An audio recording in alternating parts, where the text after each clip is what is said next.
The divine gift and the price of greed. Once upon a time, in a grand estate nestled in the rolling hills, lived a wealthy man and his devoted wife. They possessed every material comfort, yet their home was filled with a quiet sorrow. After 10 years of marriage, they remained childless. One deep night, the man woke from a troubled sleep. He embraced his wife and whispered into the darkness, "My wife, I have wronged you." She startled awake. "What are you saying? Are you dreaming?" "No," he said, his voice heavy. "I haven't been dreaming. There is something I've wanted to discuss, but I feared your anger, so I kept silent. Tonight, I can hold it in no longer." "What could be so serious?" she asked, confusion turning to alarm. "Why would you fear my anger? Promise me you won't be angry, and I will tell you," he insisted. She finally nodded. He took a deep breath. "Look, we have been married for 10 years, and we have no heir. Our life is prosperous, and we have more than enough money. But what good is all this wealth without a son to inherit it? I have decided to marry another wife, to bear me a son. I beg you, do not object." The wife gasped, bolting upright in the bed. Silence hung in the air for what felt like an eternity. Finally, she spoke, her voice laced with sadness. "I understand your thoughts. All these years, I have failed to give you a child, and I feel immense guilt. Make your own decision." Relief washed over the husband, and before long, he fell into a peaceful sleep. But the wife lay there, tormented, unable to close her eyes for the rest of the night. Near dawn, the silence was shattered by the distinct sound of a horse galloping away from their gate, followed by a frantic, insistent knock. The couple quickly rose. They opened the gate to find neither horse nor rider, but a large bundle placed carefully on the threshold. From within, they heard the unmistakable cry of a baby. The wife rushed forward, opening the bundle and lifting the infant. A piece of paper fluttered to the ground, detailing the child's circumstances. He was an abandoned boy, barely 2 months old, a son. Tears of joy streamed down their faces. The wife exclaimed, "Heaven has taken pity on us and blessed us with this child. We must raise him with all our hearts." The husband, ecstatic, agreed. They named him Ensi Divine Grace, believing he was a heaven-sent gift. From that moment, the man completely abandoned his intent to take a second wife. And then, half a year later, a true miracle occurred. The wife conceived. A few months after that, she gave birth to another healthy baby boy, whom they named Jens. The family was finally complete. Ensi and Enze grew up healthy and obedient. But as the boys reached 5 or 6 years old, the husband's heart began to turn cold. A cruel calculation took root. "I was destined to have a son all along," he reasoned. "Now that both boys are growing up, the wealth will be divided.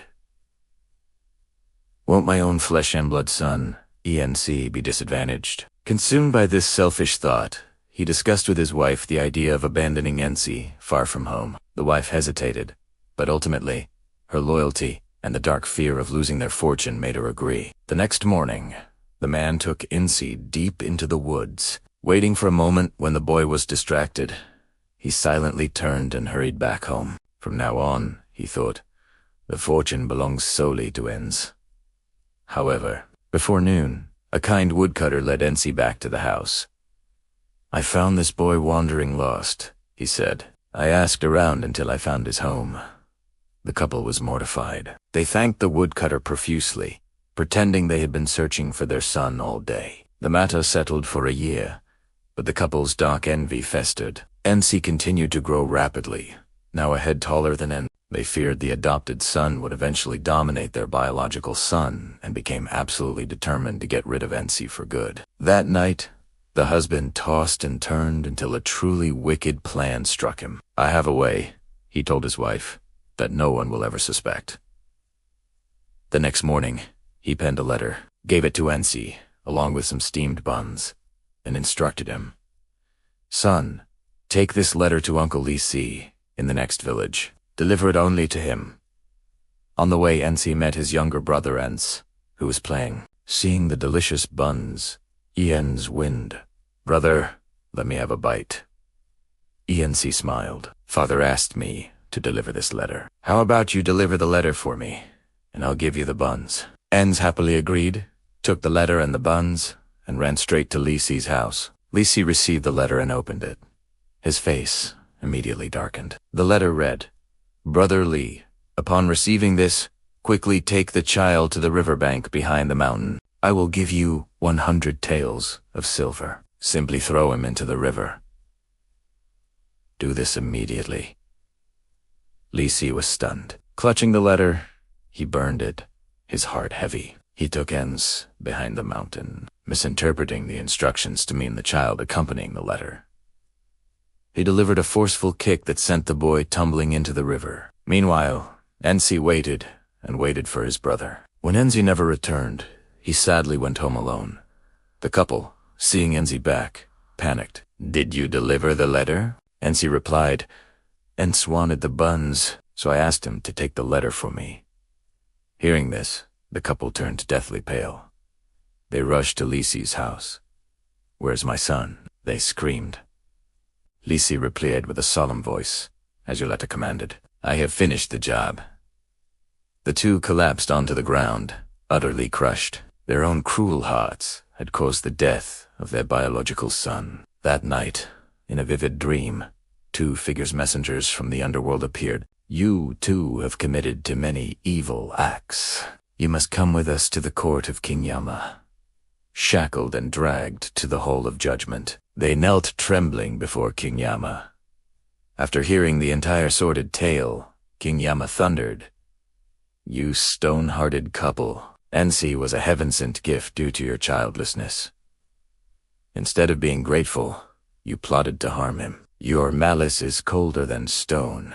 He opened the book of life and death and decreed, Each of you shall have your lifespan reduced by 10 years in the mortal world. Should you ever again harbor such wicked intentions, you shall never be reborn. As the sentence was delivered, the spirit guards hauled them back to the world of the living. When they awoke on their bed, they heard the sound of laughter from the courtyard.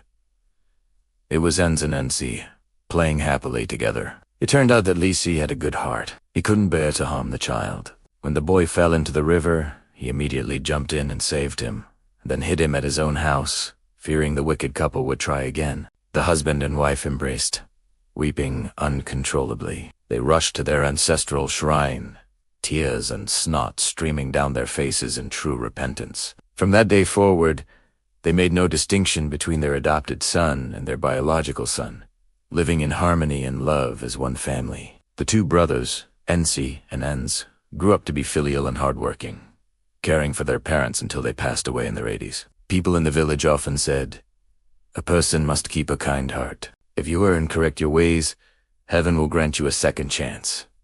The divine watches over all. Live a life worthy of your conscience. Call to action. The journey of Incianines shows us that greed can blind us to the greatest blessings, but genuine remorse can lead to the deepest redemption. If this powerful story about family, morality, and second chances resonated with you, please subscribe to my YouTube channel. Your subscription helps support these timeless tales and ensures we can continue to share lessons that touch the heart. Give this video a thumbs up and let me know in the comments which part of this story you found most impactful.